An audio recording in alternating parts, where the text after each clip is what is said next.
A gente nasce preta, mulata, parda, marrom, roxinha, dentre outras. Mas tornar-se negra é uma conquista. Lélia Gonzalez.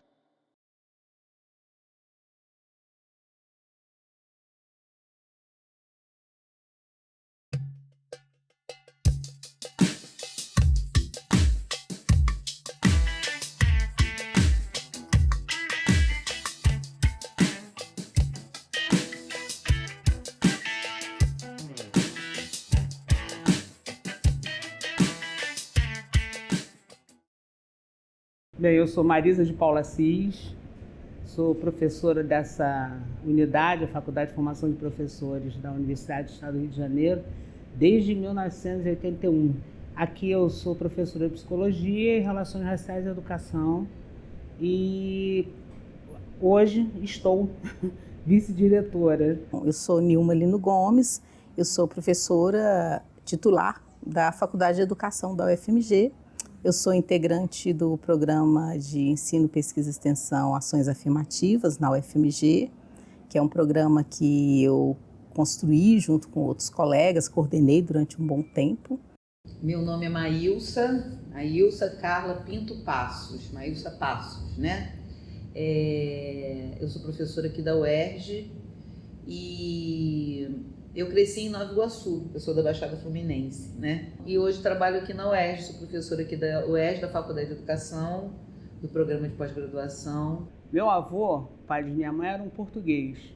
Minha avó era uma filha de uma escrava, uma negra retinta, né? E aí os filhos, miscigenação brasileira, né? E que foram criando no imaginário de que não tem discriminação, não tem. Claro que tem. Eu sou oriunda de uma família que é totalmente misturada, né? Uma família nordestinos, gente do norte do estado do Rio de Janeiro, né? Uma família que a gente definiria como uma família mestiça. Eu tenho um irmão que ele nasceu lourinho e que ele ainda tem o cabelo claro e liso, minhas irmãs têm o cabelo liso, né? Então, e era isso, e a minha mãe é uma mulher negra, né? Sou muito mais próxima da minha mãe do que do meu pai, que tem um perfil meio de italiano, assim, uma coisa assim, de um homem branco, né? Meu avô, pai do meu pai, fez parte da Frente Negra na década de 30, só para você imaginar. Então, já tem uma outra história. Aqui também tinha um bando de reacionários, mas que tinha um movimento de resistência, né? E, querendo ou não, meu pai teve um capital cultural que foi dando uma formação diferenciada. Meu avô, ele foi criado por padres, né? Ele nasceu em Minas, mas foi criado por padres, se tornou juiz, ele foi catedrático, tem uma escola com o nome dele em Campinas, entendeu? Porque tornou-se uma referência, né?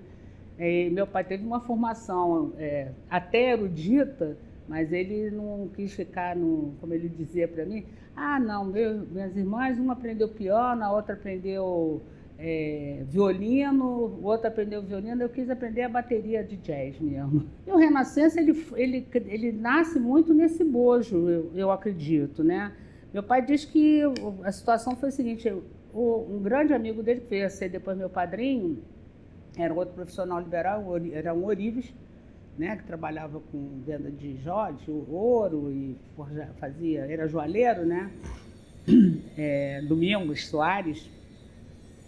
Eles foram num clube e foram barrados por serem negros. E essa situação foi assim, não é isso que a gente... É isso, a gente tem que começar a pensar que a gente tem que ter um espaço onde você possa receber a nossa família, reunir a família, até porque essa coisa de clube também foi um período em que isso aí era uma característica muito de reunião, né, social, e dava também a característica de um status, né? E o Renascença eu sei que nasce muito nessa história, com essa perspectiva. Que eu não tenho na minha recordação, uma recordação de uma família que não se sabia negra. Eu sempre me vi negra desde criança, porque era um círculo muito fechado, assim, né, de negros casando com negros.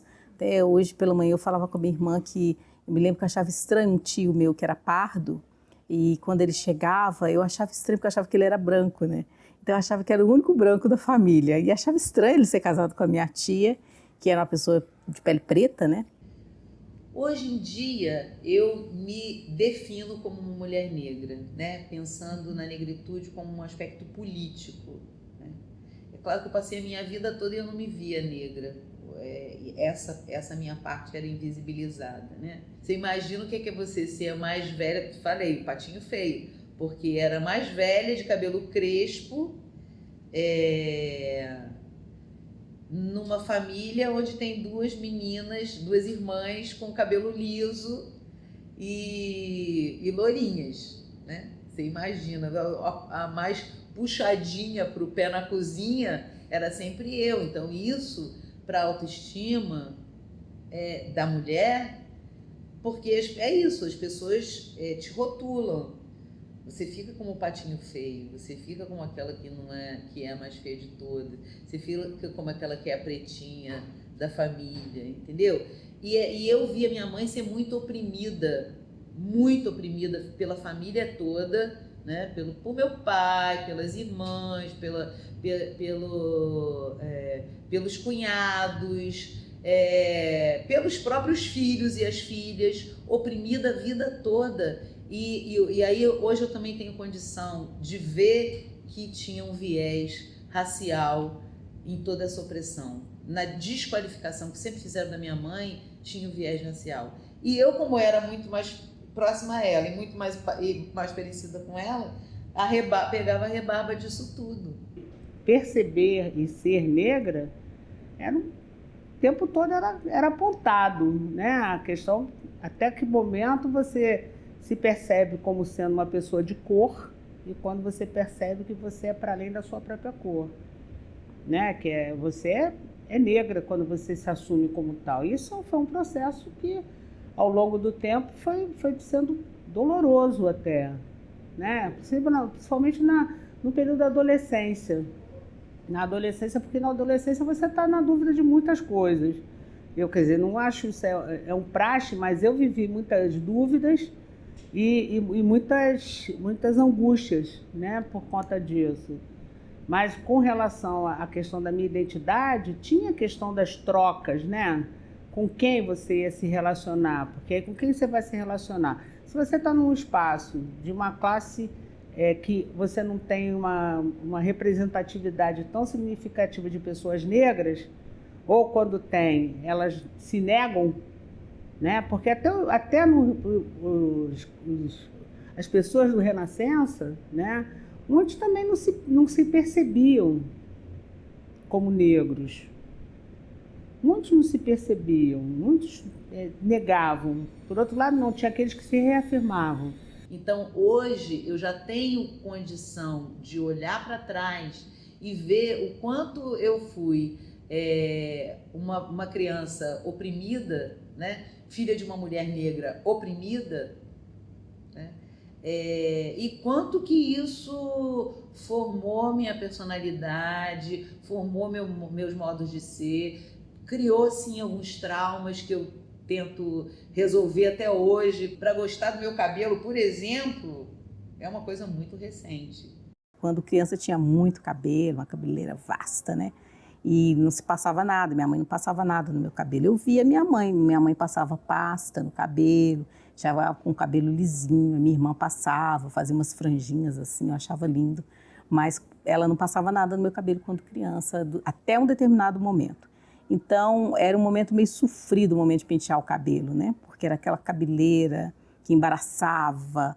Então, a gente sempre fala sobre isso, nós, as mulheres negras, né? As mães, quando crianças, queriam que o pente fino entrasse aqui e saísse aqui, né? E aí, hoje a gente sabe técnicas de desembaraçar, se tem cremes e tal, mas naquela época não tinha. E aí, a minha mãe, a minha avó, minha mãe, elas faziam um creminho com banha, e colocava hortelã, sabe? Umas coisas assim, eu lembro que ficava tocinho, umas coisas assim, eu lembro que ficava com um cheirinho bom. E elas passavam isso no cabelo, né, para dar a oleosidade no cabelo e penteava. E era um momento que me doía a cabeça, eu chorava e tal, minha mãe dava uns arrancões assim na gente, assim, cabelo duro, sabe? Esse negócio assim. E eu me lembro quando eu estava no magistério, E tinha aquela coisa do... Era 70, 76. Eu sei que tinha aquela coisa, embalo sábado à noite, de outra volta, não sei o quê. E eu sempre com aquela história com o cabelo. Aí eu resolvi radicalizar. Eu falei com minha mãe, vou cortar esse cabelo. Ela falou, vai, vou. Aí ela foi comigo ao centro e tal, a gente entrou no salão, ela perguntou para o rapaz se ele sabia cortar o cabelo, ele falou que sim, e ele fez um corte maravilhoso. E eu fiquei black. E eu lembro que na minha formatura no instituto, todo mundo se assustou comigo, porque eu cheguei black. Eu detestava usar Enê. E eu sofri a ditadura do Enê, né? Porque aí tinha como para poder ter esse padrão de beleza, ele tinha muito a ver com uma estética, né? E essa estética tem que apagar as nossas marcas, as nossas origens. Começa por aí. E isso, para mim, teve um momento que eu falei assim, eu senti muito, que eu falei assim, eu não quero isso mais para mim. E para fazer isso, eu tive que tomar contato com que, olha só, mas eu vim até agora submetida a isso. Eu vim até agora submetida, até agora eu estava sendo isso, né? Não tinha uma coisa de você estar... tá aí, é como se não parasse para pensar onde você está vivendo. Aí quando você começa a pensar, você fala assim, cara, o que você está fazendo com a tua vida? É isso que você quer para você? Porque é enganar-se. É como se nós ficássemos nos enganando, negando. Quando a gente nega, a gente prefere estar olhando o outro lado e não... E isso foi muito doloroso para mim, porque significava eu ter que romper com muitas questões, principalmente no âmbito familiar. E aí a textura dos cabelos, você pode ficar negando aquilo, escondendo. E veja bem, eu não estou dizendo que as mulheres, todas as mulheres que têm cabelo crespo, têm que ficar com o cabelo crespo o tempo todo. Eu estou dizendo que elas têm que ter liberdade de escolher se elas querem ter os cabelos lisos, né? Se elas querem usar química para alisar o cabelo, ou fazer trança, ou fazer dread, ou usar ele crespo. Tem que ter essa liberdade. E o racismo não dá essa liberdade. A única forma que eu encontrei para superar esses problemas foi ser a primeira aluna da sala. É aquela história. Ela é pretinha, mas é inteligente. Lélia Gonzalez. Eu era uma criança muito estudiosa, considerada muito inteligente, gostava muito de estudar. Eu fui alfabetizada pela minha mãe, então eu já cheguei sabendo ler, sabendo escrever. Então isso me deu um capital, um capital intelectual, digamos assim. A minha sorte é que eu sempre fui sabida, inteligente um pouquinho, né? Então eu cantava, eu me dava bem na escola, eu tinha muitos amigos, como eu tenho até hoje, entendeu? Então eu escapava um pouco dessa opressão. Quando eu estudei escola privada, escola de freira, cara... Ou então, quando tinha uma negra na escola de freira, era aquela que era brigada pelas freiras, entendeu? Na escola confessional, né? Então, era aquela que estava ali porque estava na cota da caridade, né? Depois, quando você vai para a escola pública, não. Na escola pública você não vivia... Eu não vivia tanta diferença. E eu via outras crianças pobres, né? Brancas, pobres e negras, pobres, era uma periferia, no Sabará, no município aqui, perto de Belo Horizonte, e eu via muitas essas crianças sofrerem. Hoje eu sei que era racismo, mas naquela época eu achava que era a forma dura como as professoras interviam, e essas crianças eram disciplinadas. Eu sempre via com esses olhares, porque era a imagem que as professoras também criavam sobre esses estudantes, e eu os via assim. Eu nunca sofri isso porque eu aprendi a negociar, né, nesse campo do racismo, isso que eu tinha, que era algo considerado um valor pedagógico, escolar, que era o chamado bom desempenho, né, e as situações de racismo que eu poderia vir a sofrer. Então, de alguma forma, minhas coleguinhas brancas, elas meio que dependiam de mim em função do que eu sabia, de aprender muito rápido, em função de saber ler e escrever muito rápido também. E eu falo também que foi na escola que eu tive a minha primeira experiência com racismo explícito, porque foi na primeira série que eu fui chamada de cabelo de bombril por uma coleguinha branca, E foi um marco, isso é um marco na minha vida, foi assim, na minha meu inconsciente, na minha formação da minha subjetividade, foi um xingamento racista, isso me doeu muito, porque eu não tinha referência disso na minha família, nem com a minha mãe, nem com a minha irmã. E eu me lembro que eu cheguei na minha casa e eu fui ver uma esponja de Bombril para ver o que era. E aí quando eu peguei aquela esponja, eu fiz assim, meu cabelo não é desse jeito, né? E aquilo me impactou tanto que eu contei para minha mãe, contei para minha irmã, que tinha sido xingada na escola. E a minha mãe e minha irmã ficaram muito irritadas, muito bravas mesmo. E eu conto que a minha irmã, ela não pode ver esse vídeo. Ela me ensinou a falar umas coisas, sabe? Dar umas respostas quando alguém me falasse isso. E eu fui munida para a escola no outro dia e essa coleguinha, de novo, me chamou de cabelo de Bombril e eu falei tudo que tinham me ensinado. Então foi um caos total, porque a menina se assustou muito, começou a chorar. Aí a professora chega, o que aconteceu? Aí falo que eu tinha falado aquelas coisas todas, a professora se estranhou, porque imagina, eu não era uma criança, eu era considerada criança carinhosa, meiga, né, e tal. E aí eu falei com a professora, né, minha irmã me falou que toda vez que alguém falar isso comigo, eu devo falar isso, né, porque eu não sou assim e tal. E essa professora, eu sempre repito isso, Dona Elza, não sei mais, acho que era Elza Correia Rosa o nome dela, se não me engano. E essa Dona Elza era uma senhora já, e ela não me repreendeu. Isso para mim foi muito forte, porque ela repreendeu a menina, né? E ela me apoiou de alguma forma, ela sorriu quando ela entendeu a cena, assim, que eu tinha feito aquilo, e ela foi e falou com a minha colega que isso não podia fazer, e tá. Uma coisa muito simples, não era essa coisa assim, como a gente costuma falar, de um pedagógico, assim, né? Como hoje, eu fiz uma formação de professores. Não, não é isso. Ela foi naquilo ali, não era só intuição, eu acho que era uma postura dela. Ela era uma pessoa muito boa.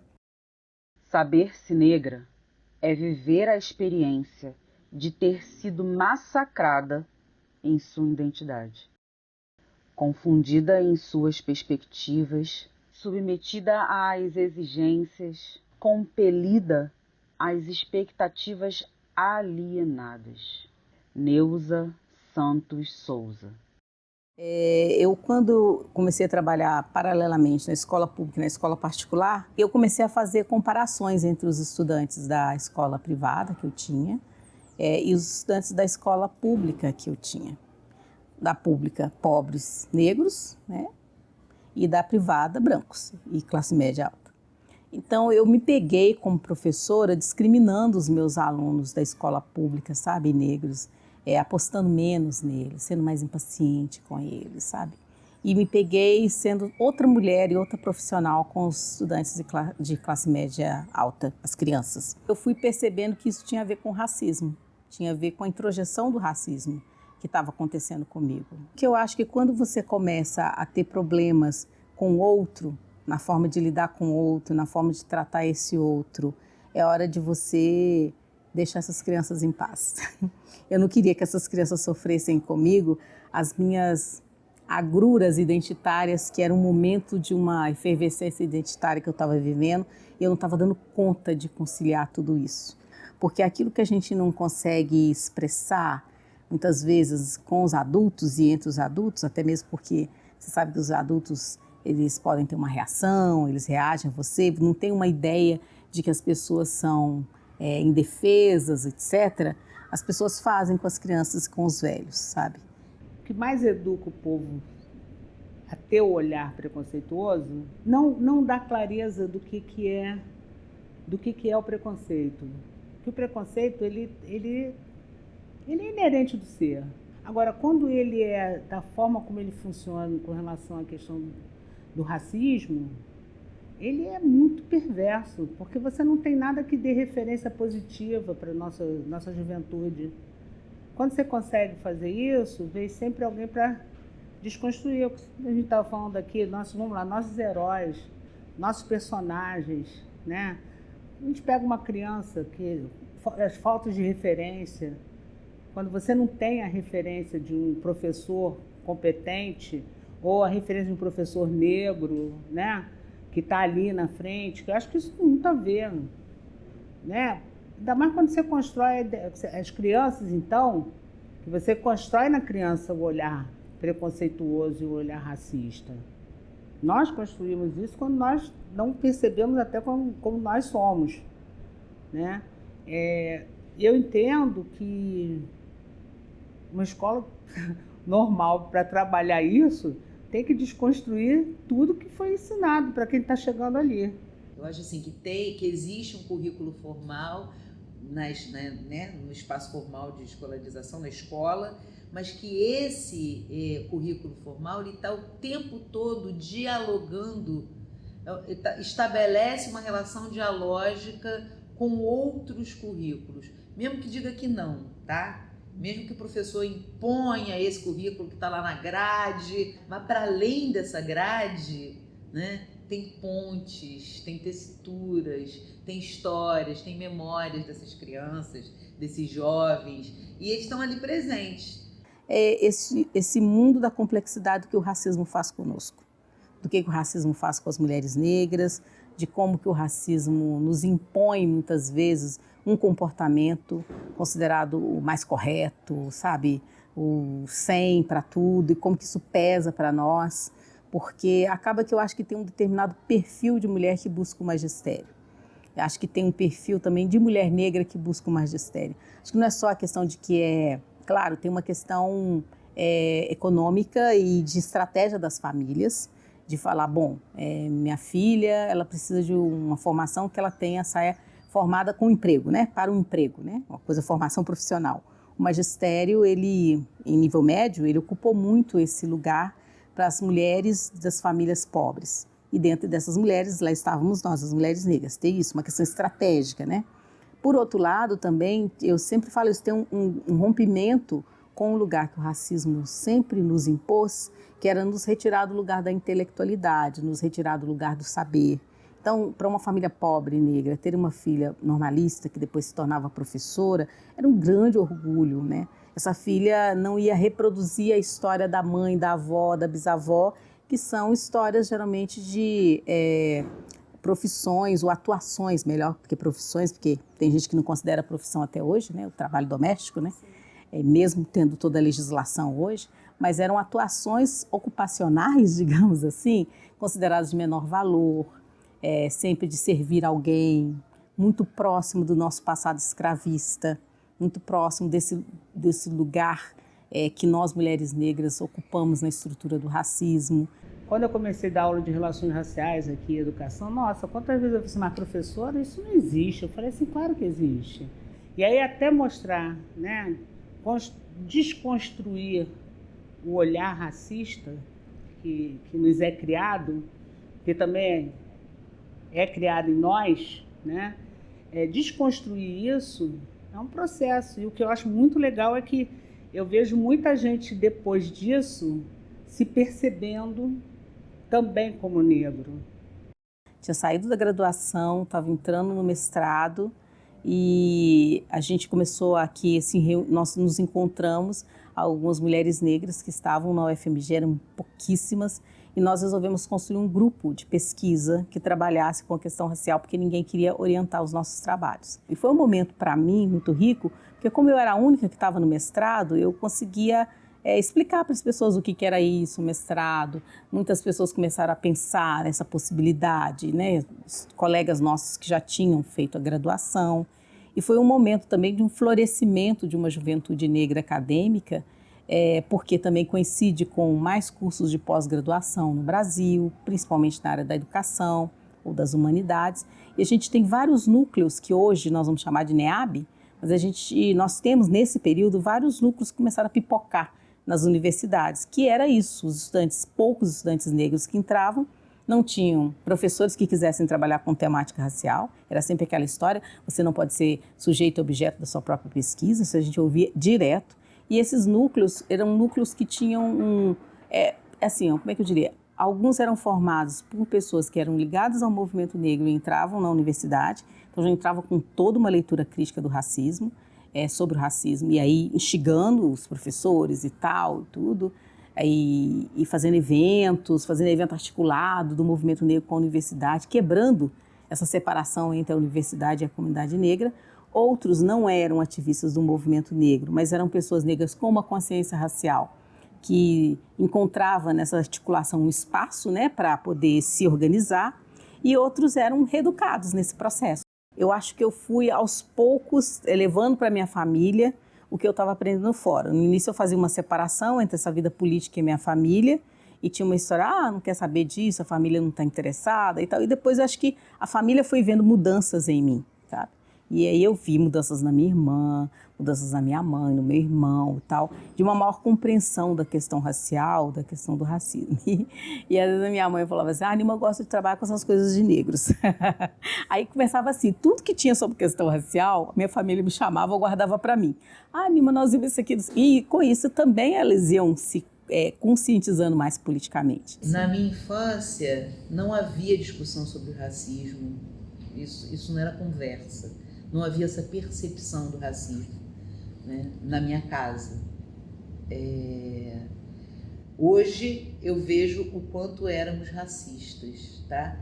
O avô, que foi o avô que me criou, que não era o pai da minha mãe, que era o padrasto que criou a minha mãe, né? Que assim, que o avô que eu tinha o maior afeto, que era um queridíssimo, assim, amado, que era o meu avô Vicente. Ele era um homem negro que veio de Casa Amarela do Recife, no bairro popular do Recife, né? Que era um homem que morou aqui. Quando ele veio do Recife, o primeiro lugar que ele morou foi na favela do Esqueleto, aqui, que ficava aqui onde é o UERJ hoje. Mas então, mesmo tendo esse homem, né, que todo mundo amava, você vê como é que é uma coisa muito louca, né, do ponto de vista da percepção das populações negras, da visibilidade, da coisa da enunciação das populações negras, porque era um homem negro e nordestino, e esse era o grande preconceito na minha casa. As piadas sempre eram de preto e de nordestino, entendeu? Então é muito triste, porque na verdade é um Brasil que nega um Brasil, né? O patriarcado, o racismo, o machismo, quando eles estão operando conjuntamente, a tendência deles é isolar as mulheres, né? Então, se tem o mundo das mulheres e o mundo dos homens. E é justamente um efeito, né, que pode parecer contraditório, mas um efeito desse processo de isolamento é que fez com que as mulheres construíssem as redes, né? Porque estava todo mundo naquela mesma condição. Tem uma questão que permeia a história das mulheres, que é a maternidade. Não acho que todas as mulheres têm que ser mães, mas sabemos que as mulheres que são mães, elas necessitam de uma rede maior. Então, isso fazia também a circulação das crianças. Tem a ver com um lugar que é destinado às mulheres, que é o lugar do cuidado, né? Então, cuida das crianças e cuida dos velhos. Então, mesmo que não seja mãe, etc., mas tem sempre cuidando de uma criança, tem sempre cuidando de uma pessoa mais velha. Essa coisa separada, assim, o privado e o público, né? Então, quando a gente vai para o privado, é um outro tipo de privado também com as mulheres. Não é o mesmo privado que os homens. Então, isso nós acabamos, ao construir resistência, nos fortalecemos. E aí, quando a gente vai para a esfera pública, para esse outro mundo, a gente leva tudo isso conosco, né? E eu sempre tenho falado isso ultimamente, sabe, nas minhas falas, que é justamente essa uma dos nossos grandes trunfos, e que muitas vezes a convivência com esse espaço público da disputa, com os homens, não sei o quê, com outras mulheres brancas, né, faz com que a gente perca essa dimensão. Então, acho que é justamente isso que a gente aprende lá nas redes, que a gente pode levar para o público e pode, principalmente os espaços de poder, os espaços de liderança, os espaços de decisão, e de alguma forma produzir um outro tipo de ação nesses espaços, entendeu? Eu acho que o afeto é emancipatório. E acho que tudo que falta nesse mundo hoje é justamente a ideia de que o afeto pode emancipar. Imagina só se os africanos e as africanas que foram escravizados, se eles tivessem se endurecido, se embrutecido com o que foi o processo da escravidão, com o que era a escravatura, se a gente teria hoje o que temos e seríamos a descendência deles que somos. Então, eles souberam recuperar, no meio daquela dureza, daquela violência que viveram, algo desse afeto. E eu comecei a pensar que é por isso, talvez, que tem que se fazem, constroem-se os estereótipos, né, sobre nós, negros e negras, que é a questão da festa, que é a questão da corporalidade, que é a questão da alegria, do estar junto, de comer junto, de juntar todo mundo, Sabe, eu fiquei pensando assim, gente, o que é isso? Com a importância do movimento negro para esses processos de identificação e para essas redes que vão se estabelecendo. E aí eu valorizo o movimento negro, mas eu costumo trabalhar com a ideia de que são vários movimentos negros. Então eu costumo falar que o movimento negro também é plural, movimentos negros, embora esses lugares, esses tempo e espaço da religião, do conhecimento das ervas, dos repertórios das festas e tal, não se reconheça como movimento negro, mas eu entendo que porque ele também emancipa. As festas populares de matriz africana, de afrodiaspóricas, também emancipam.